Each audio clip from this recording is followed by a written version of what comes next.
Preparing my shirataki dried rice. So natin. Measure it.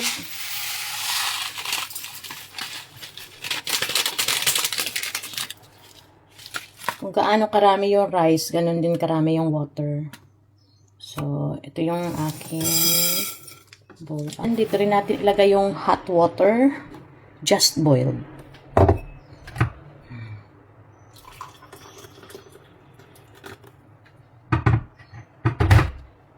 Tapos,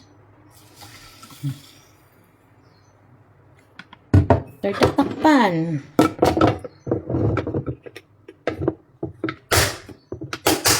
Leave it for 7 minutes. After 7 minutes, tingnan nyo. Kanin na kanin. Meron tayong ditong tulingan from church kahapon. Kain tayo. So, ito, kalahati lang talaga nakakain ko dito.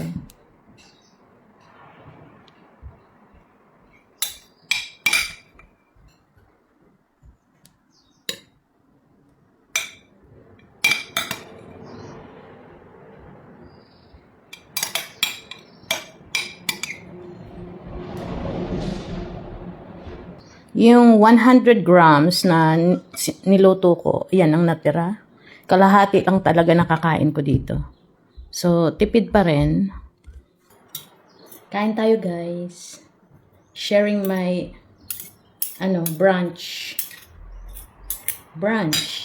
Shirataki rice with tulingan. Alam niyo, guys, masarap. Maganda ang shirataki rice.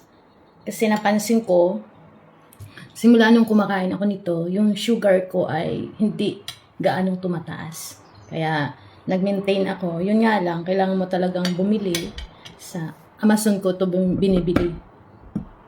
Kung gusto nyo, may link ako dyan sa baba ng comment. Try nyo po kung gusto nyo lang.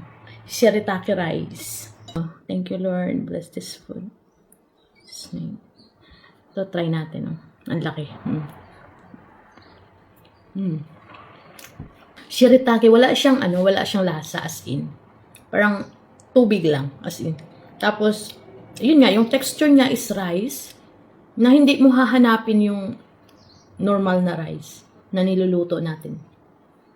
Sa comment, tingnan nyo po yung link kung gusto nyong magkaroon.